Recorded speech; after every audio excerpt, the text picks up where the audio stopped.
What up, everybody? Welcome to Keep It in 9450, Codename WBB. I'm your host, Daniel Artest, and today we are back. Got my guy Kdot in the building and my co-host, my ace boom from the other room. Kdot, what's going on, brother? How you doing, man? Hey, yo, what up? What it is? What's popping? All good. Listen, before we get into it, I got to give you a shout out. You know what I'm saying? Person, pound for pound, straight up, man. Yesterday was beautiful. And the reason why I say yesterday was beautiful is because for the first time ever, we were able to chop it up in person for like an hour and a half almost. And again, phone calls and strategies and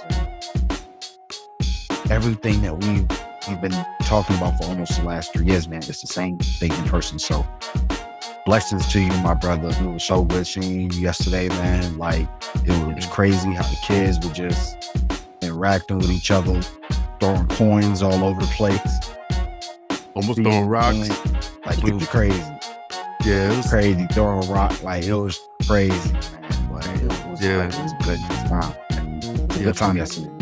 Yeah, definitely. That's all Austin was talking about. Oh, I got to meet my cousin Chandler. And it was pretty cool. Like when you said, hey, I'm in the town, I was like, yeah, I live like 20 minutes away. Hop right in the car. Had to go to jet, see my dude. Had to give him a handshake and a hug and stuff. You know what I'm saying? It was fun time. Got to talk basketball, talk life, and everything like that. Now we here, late evening. I got my wine, you know what I'm saying? And I'm just ready to go. I'm just ready to have a good show, man, as usual. So let's break it down real quick. LSU, Kdot. What? LSU national champions, man. They beat Iowa 102-85. Really good game from the start. You know, Jasmine Carson. Listen, game MVP. Yes, Angel Reese won most outstanding player. Well deserved. But Jasmine Carson, man, like her play in that first half was amazing. When she had 21 points, 5 of 5 from 3. Like, and as also, if you keeping it right there, they had a great balanced team today at LSU. They didn't have to heavily rely on one person. And it felt like Angel Reese had more than 15 and 10, especially on the rebounds. I was like, she grabbed a lot of offensive boards. So I was just like, wow, like she only had 10 boards, but she played really good. She played solid defense. Like I said, she was on the boards. She was attacking Monica Cesano, getting her into foul trouble and everything. But Flau'jae Johnson too as well. Great game. I think she had 10 points and 7 rebounds and 4 assists. Just play the game. Like we just said the other day when she was struggling. Just play. And she did that. She was active on the defensive end and everything. And Alexis Morris was really good, 21 points, 9 assists. She had a really good solid game. Kayla Clark for Iowa had a great game. She was herself again. 9 of 22 from the field, 30 points, 8 of 19 from 3. But it was just too much Jasmine Carson, Kdot, to start, man. And that what really blew the doors open when she was just doing them heat checks and it was just going. I was like, yeah, it's just one of those days, Kdot, man, when it's just your day. And today was LSU's day, and here they are, national champions. Yeah, I do want to give a shout out to the LSU Tigers for actually doing the doggone thing. And one thing that I had been critical of LSU all year long is how will the idea of their schedule obtain the competitiveness of the tournament, and they proved me wrong, and I can admit that. And one thing that I also wanted to talk about is how Coach Kim Mulkey was in this entire tournament, especially the game versus Utah, where it was just all about rebounding, basically, and knowing that Utah was going to be a tough team coming in, and for them to actually pull that off in a key offensive rebound by Alexis Morris and to get fouled and actually go up in that game was pretty riveting. And from then on, in my opinion, from that game on, I feel like LSU was just totally locked in. Did not matter how the game looked. I just felt like LSU was just completely locked in, and they weren't going to allow anybody to beat them. And they showed and proved from that point on, and you have to give credit where credit is due. They allowed today to have their arguably one of their best games all season long. And it was on the bright stage of the national championship. And you have to tilt your hat off to LSU. And Amy Reese, man, has been an incredible player all year long, has been very dynamic, very vocal, and rightfully so. And I want to give her flowers right now because everything that she went through, even going back last year for her decision to transfer from Maryland and having that decision to actually come to LSU and make it happen. And for them to win the national championship, arguably a year early, because next year they're going to be just as good, if not better. I think that says a lot about her character and the way she was able to lead this team, no matter what the circumstances were. And you have to give her much respect for that. And last but not least, the SEC, because the SEC, everybody talked about how it was quote unquote a down year because South Carolina was so dominant. And then there was also LSU and then everybody else. But LSU, of course, being the national champion, being a part of the SEC, that just goes to prove that the SEC isn't going anywhere. Yes, you might have a quote unquote down year from just the overall team perspective, but at the end of the day, the SEC won the national championship. And that is also within itself something that you got to give credit to the conference to, because it's a very tough conference to compete in, a truly tough conference to compete in. And for Iowa to actually have to go against two SEC teams between the Final Four and the national championship, we knew it probably would have been inevitable that we would see maybe not much of the best game from an Iowa team that has been completely incredible all year long. And before I let you go back, I just want to give that kudos to how great of an Iowa team that is this year. Caitlin Clark was phenomenal all year long, not just the tournament. I know a lot of people just saw her in the tournament. A lot of people just saw her in one game and claimed that she was the greatest of all time. And that's not shade. That is blatant facts to y'all. Just saw one game, and just because she was pulling those numbers, calling her the greatest. Yeah, I mean, great offensive player, but let's pump the brakes a little bit. But I do want to give credit to Iowa. Their relentlessness all year long, and they played some really tough non-conference teams, especially in that Phil Knight Invitational earlier in the year versus UConn. That was a great game. But those type of games prepare you for these moments. And even though they fell short today, you can't take away the great season that they had and what Coach Lisa Bluto was able to do with that squad. So kudos to them. Yeah, I agree. It's not like, I don't think Iowa should hang their head. So they overachieved crazy this year. Just that LSU, like I said yesterday with South Carolina, LSU was the better team. That's it. Simple as that today. I mean, you can look at it, their first 5 games, they were 30 for 40. They was 30 for 141 on field goals. But today, they shot 21 for 34 on field goals. And open field goals, they was 12 for 16 on all open shots. The first 5 games, they was 13 for 64. You know what I'm saying? So LSU was just locked in. Like, they seen whatever Caitlin Clark did to Raven Johnson with the wave off, and they took it personal. You know what I'm saying? They really took it personal. And it was like they played that game for SC, to be honest. And then you seen like Raven Johnson on Twitter cheering for LSU to win the game and everything. It was a crazy game. And I thought that Iowa was going to come back. They cut it to like 6 after they hit a couple. They went on like an 18-2 run in like 3 minutes. Absolutely. I was just like, you know, they could catch fire, man. But you know, Caitlin Clark, like, what more can you say about her and stuff? And I know that we got to get to the other side of this game because social media went crazy. We're going to talk about that. But before we talk about that, it's just like Caitlin Clark is a special player, okay? I tweeted out and the tweet went crazy. Leah Boston's a generational talent. I posted a picture of her and all her accolades and stuff. And you could put Caitlin Clark up there as well as a generational talent, somebody that's averaging 27, 7, and 8 for a career so far in college. Yesterday was her 100th game that she played in college, and she's doing those type of numbers. It's just wow. And like, I think that a lot of people got caught up in the trash talk and stuff, which is just basketball, man, when it comes to trash talk. I done shared stories with you, Kdot. People that know me outside of this podcast stuff, and they see me play, they know, like, I can get really crazy with the trash talking and everything. That's all it is. All this and everything, that's just all a part of the game. And I think Caitlin Clark did that in response to Haley Van Lith and what she said, yo, this is my court, like Haley. So when Caitlin Clark did that, yeah, You have every right to.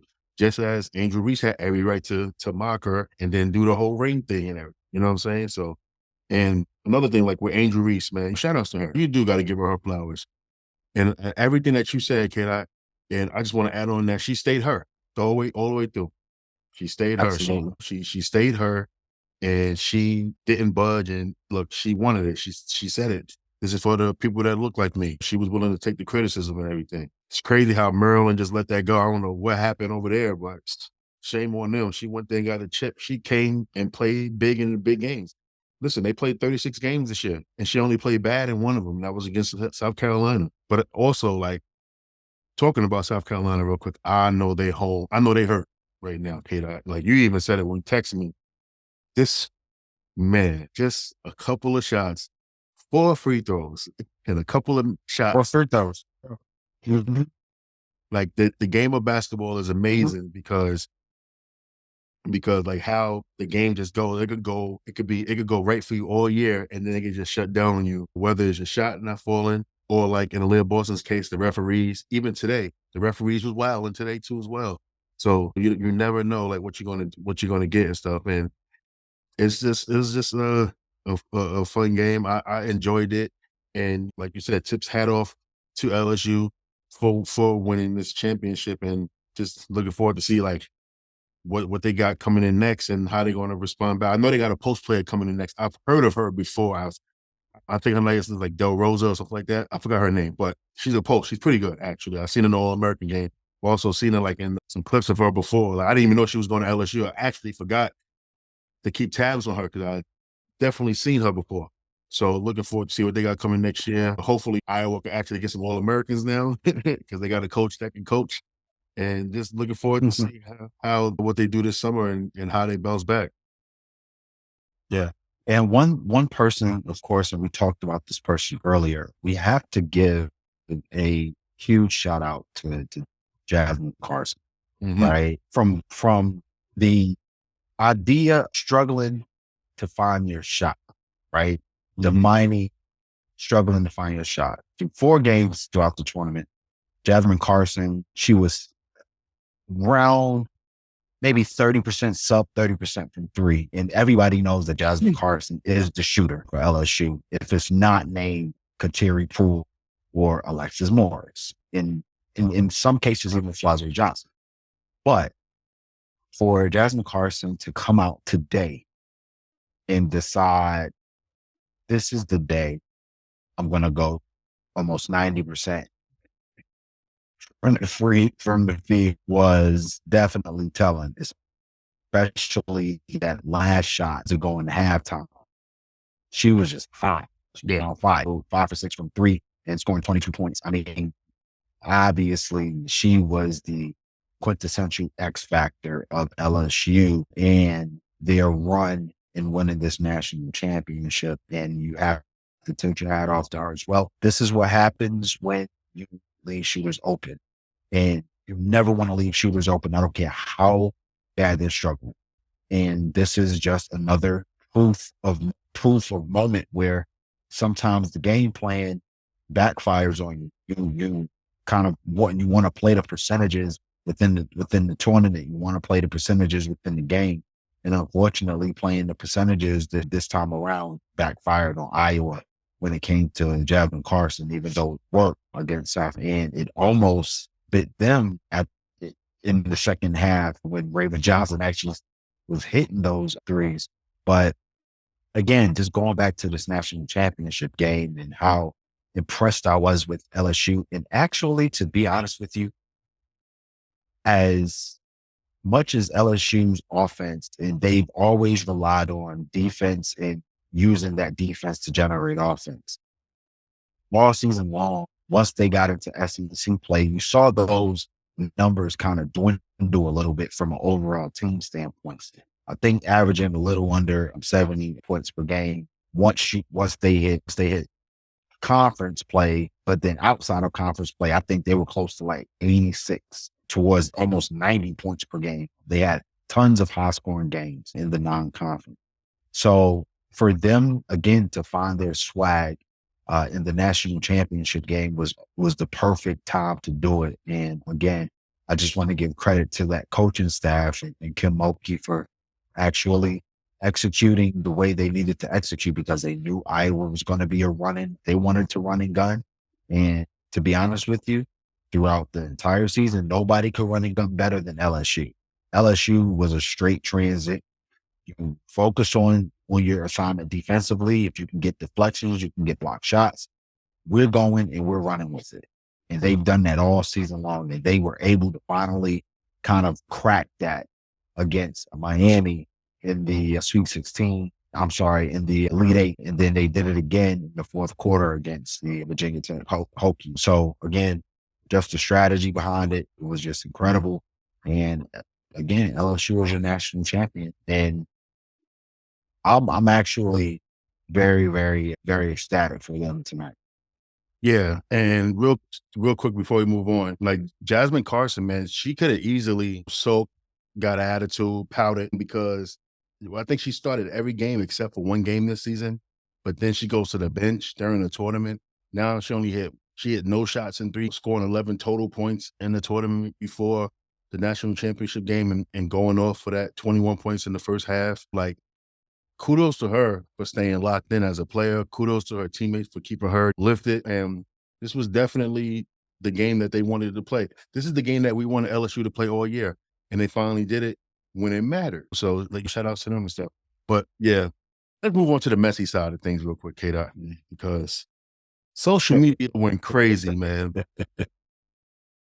And it was a black eye for social media today, man. I don't understand, Kdot, man. And I'm gonna just be honest real quick, okay? When it comes to race relations in this country, man, I look at it like this, man. Like, you know how we all have cancer cells in our body, and it could just be rattled by anything. You could literally bump your shoulder on against the fridge or against the wall and activate your cancer cells. Literally, it could be anything. That's how I feel about racism in this country and white people, man, to be honest. I actually wrote an open letter about it before. And today, that happened. And it happened because of Angel Reese doing this. Angel Reese doing this.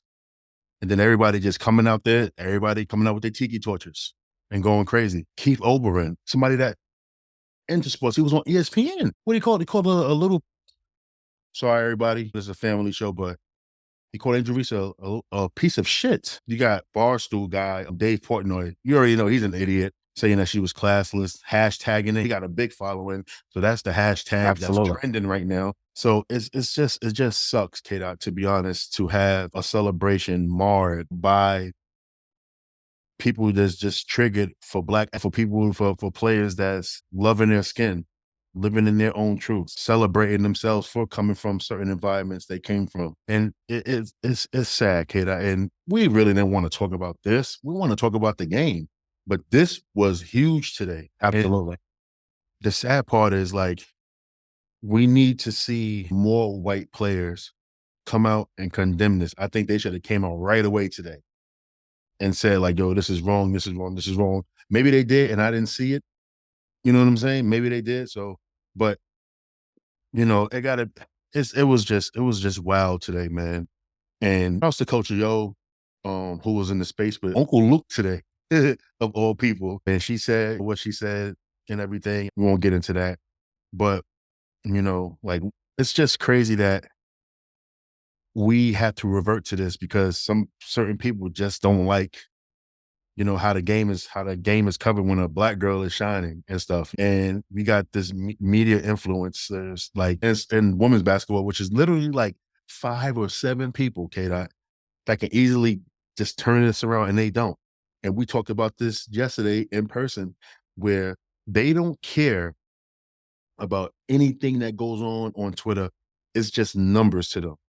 For example, right, if a tweet goes out and it gets a million quote retweets or whatever, let's just say that 750,000 of those quote retweets are bad. I mean, are people condemning the stuff, but the other 250,000 is just bad tweets or whatever. The company or the tweet, the people that, you know, whatever the tweet come from, they don't care. They just see the million. That's all it is. And they know that what triggers people on social media and stuff. And that's what they do. That's why even when they come out with the list of who's the best players and stuff like that, they know that certain players is the best player, but obviously they need the engagement. So they will put that list, they will mess it up a little bit. You know what I'm saying? Absolutely. Right. It's just messed up, man. Like it sucks that we got to talk about it on the show, but you know, it dominated. It was more news. It was more news than the actual win and celebrating LSU winning the national championship today. And also Caitlin Clark breaking Cheryl Swoop's record, a record that stood the test of time since 1993 that nobody even talks about. Like nobody brings it up. You know what I'm saying? And it's just crazy, man. It messed up a great championship moment for LSU. It messed up a great tournament run for a player like Caitlin Clark. It was the women's basketball, and it grew today. It was the most watched. It's probably going to be the most watched game. This tournament had the most fan attendance and everything. So I'm not going to say that women's basketball, it didn't take a step back. It really didn't. But the racism in this country, it's annoying, and it just has to stop. And to white people, y'all don't have to act like that, man. Listen, at the end of the day, I'm gonna let you go, Kdot. I'm gonna just say three words. It's just basketball.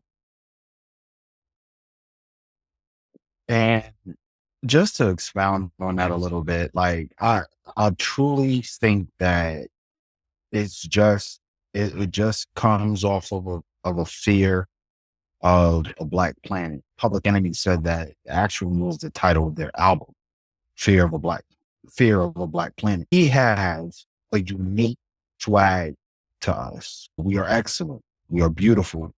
And we want everybody to know that, because for hundreds of years, we had never been viewed as human. We still don't, in a lot of instances, are not viewed as human. And when it comes to race relations, and especially in sports, we see it in every form of the sport. It doesn't matter what sport it is. We always are going to see talking negatively about our Black people in sports. More importantly, the Black woman. And to be honest with you, the phrase, the most hated person in the world is the Black woman. It definitely heeds a lot of truth, because it showed its ugly head, and it reared its ugly head today. And everybody who are closet racists actually opening their closet today and just being completely bold. And for anyone who claims to be an ally, these are the moments where you have to open up and tell your fellow skin color to just shut up. If you don't have anything nice to say, don't say anything at all. And I think that from that standpoint, we have to also understand that, again, the game is the game, and trash talk is a part of it. I think about this cycle all the time, because it always happens, right? When a white player shows a little bit of swag and a little bit of confidence, and arguably is a great player, there's always someone, some entity, some man. There's always a man for some reason. They're always going to claim that person as the greatest, right? But then the moment a Black player comes and kind of steal that shine away from that white player, now suddenly, with that same swag, with that same confidence, that same trash talk, it's considered classless. We have to definitely take away what a lot of what we see white people, white men again in particular, do, from a perspective of how they like to throw these microaggressions first, right? And then second, how they like to throw these words at us, and using these words because we know as Black folk that you're considering us less than. And that's never should be the case, especially in sports, because sports is supposed to be a unified tool for everyone to come together and enjoy. And when you vilify, or you make our Black woman and our Black women the villain, in this particular case, you're being disingenuous, not only to the sport itself, but you're being disingenuous to yourself, because all you do is come out and show your ugly head as a blatant racist. And I'm not going to say it has to stop, because to be honest with you, I don't know when it's ever going to stop, because it's a never ending cycle. And again, the cycle continues. We have this conversation on race relations, and then it begins and ends in a cliffhanger. It always happens this way. When we think about it from school shootings, cycle, outrage, praying for the family, gun control conversation, ends in a cliffhanger, event happens, rinse, repeat. Same thing in sports. White player is really nice, gets all of the accolades and shine, considered the greatest. Folks who are actually invested in the game say, stop right there. We have to pump the brakes. She's good, but she's not better than. She's not the greatest. Now, black player actually shows up, white player who's actually just as good and talks just as much trash, then it comes back classless. I don't like that.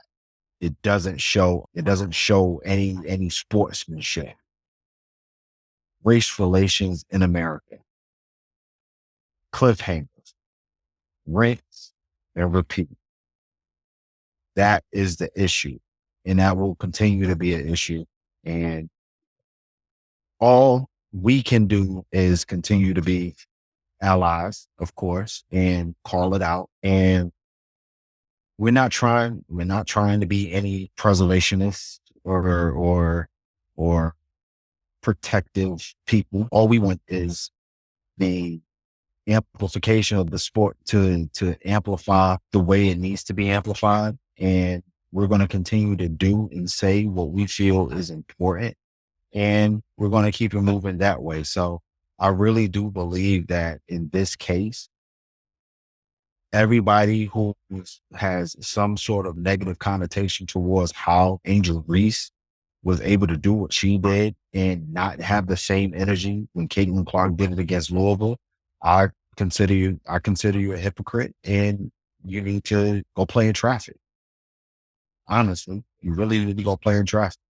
So, that's really all I have to say about that situation. And again, we have to continue to kind of talk about this. And I'm not sure, as men, to be honest with you, as men in the women's space, I'm truly not sure how we can continue to do it as far as show action. Obviously, you and I have shown plenty of action, donating to a lot of these basketball camps that some of our fellow former women's basketball players and of women's basketball have been running. Obviously, we won't get into any detail because we're just like that. We would rather do it and not try to gloat about it. But I just feel like, again, it kind of puts us in a situation where all we can do is continue to call out the negativity and just try to spread some positivity and use it as a tool to continue to amplify the sport. And we're going to continue to do that. And I really just wanted to kind of shed that light a little bit, because sometimes I feel like there's a lot of gatekeeping going on.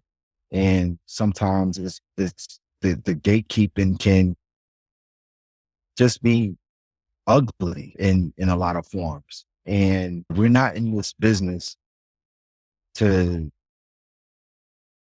not in this business for ourselves. We truly talk about the game because we genuinely love the game. Let's face it. Maybe 3 or 4 years ago, we were very popular in our own ways, just talking about the men's game. And for us to pivot into the women's game and do what we have done so far and not even look back at the men's game,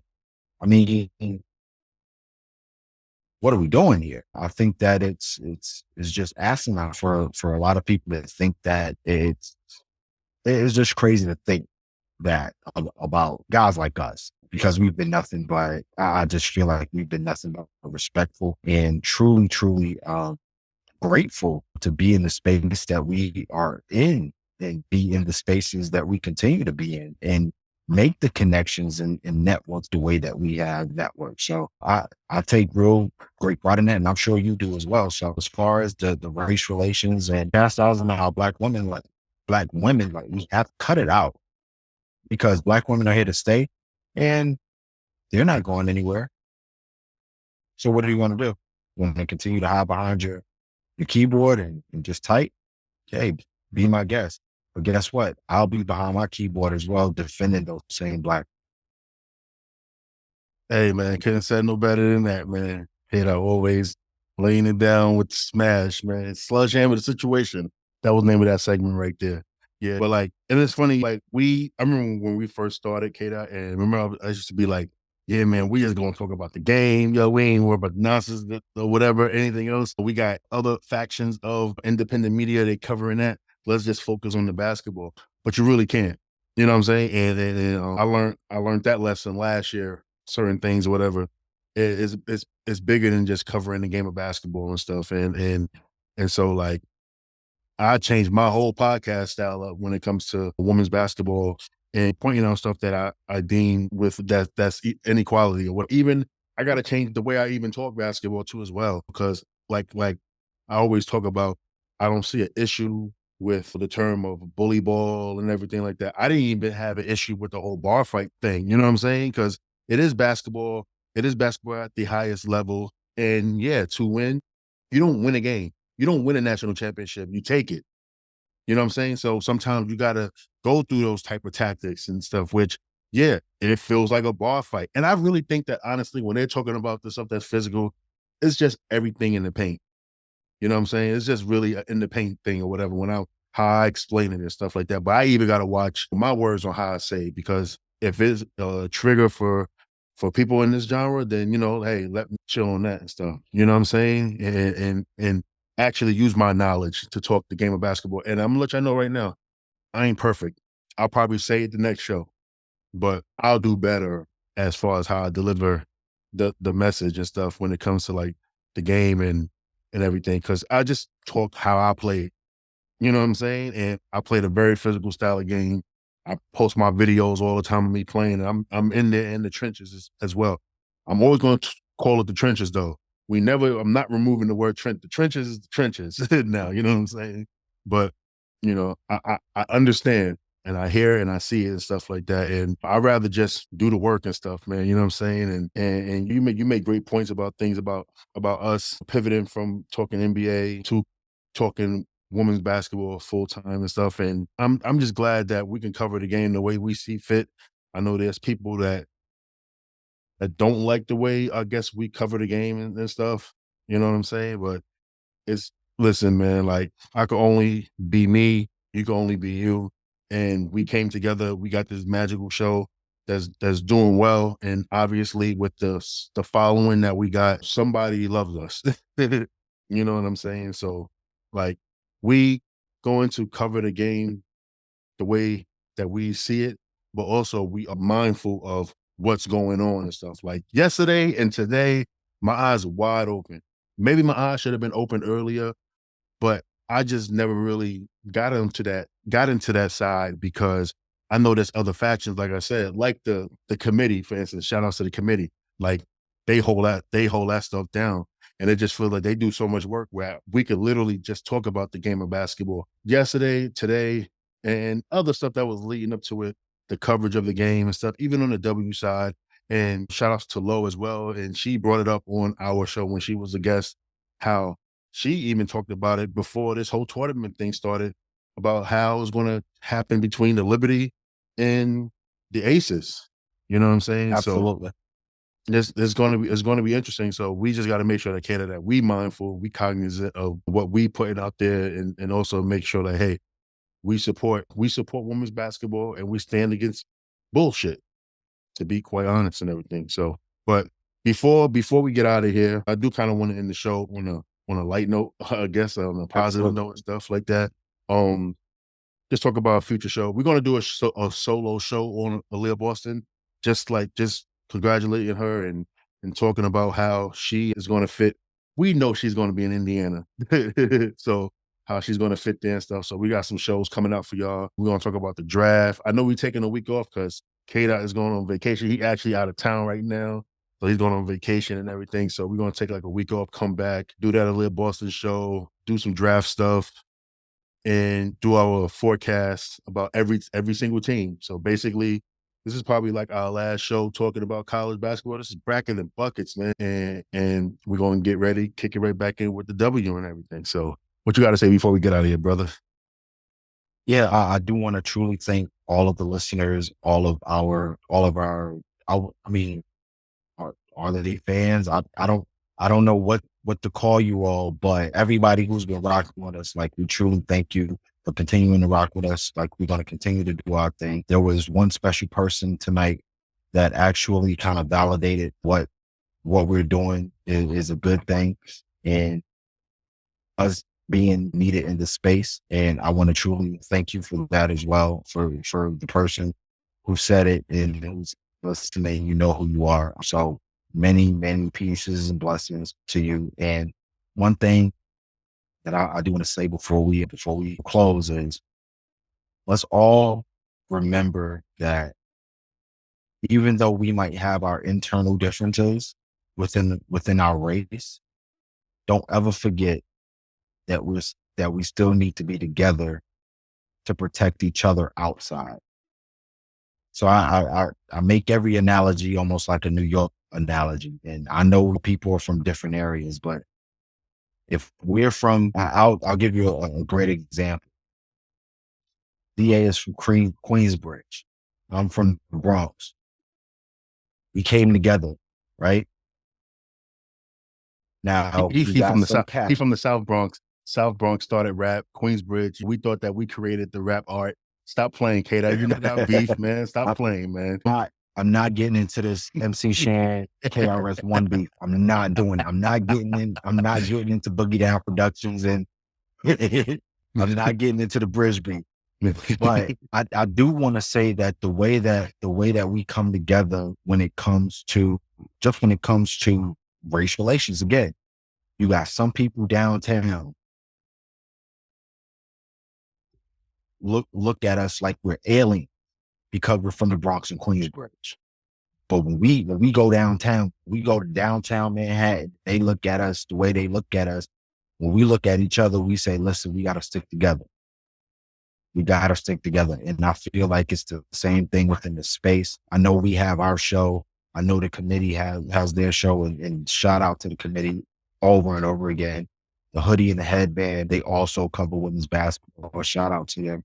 And I mean, any platform, right? Like any platform. And I'm even throw a shout out to Mark Schindler and Miles Ehrlich and Owen Pence. Yeah. Any man within this space who truly care about the dynamics of Black women in this game, we all just need to come together and make sure that we stick together and we protect these Black women at all times. Because again, it is truly disappointing for me to see separation. I'm the kumbaya kid. The neighborhood nice guy is literally on my Twitter profile. The neighborhood nice guy. Like, I want to see everybody shine. I want everybody to get the love that they deserve. And when it comes to unity, that's what I'm all about. So let's continue to try to do that for each other so that we can, for the Black women that are actually in the forefront and on the front lines, because they're always getting chastised and they're always getting criticized for things that are just the plain flat out truth. So I want that peace and prosperity, and let's continue to work. Let's continue to build together, and let's continue to talk this amazing game, because the game has already been a great game, but for it to now blow up the way that it's blowing up, we just want to continue to blow up the way that it's blowing up. So let's just keep it nice. Let's keep it popping. And you know what it is? Women's basketball is it. The purest form of the sport. I stand by that. We stand by that. Yes, sir. And hey, Kdot, what if Caitlin Clark goes in the portal and goes South Carolina real quick?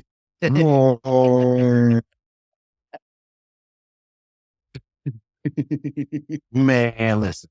It'll help her game out I tremendously. mean, I know it's not going to happen. I know. Right? I know it's not going to happen, but like, we can only dream, right? We right. can only dream.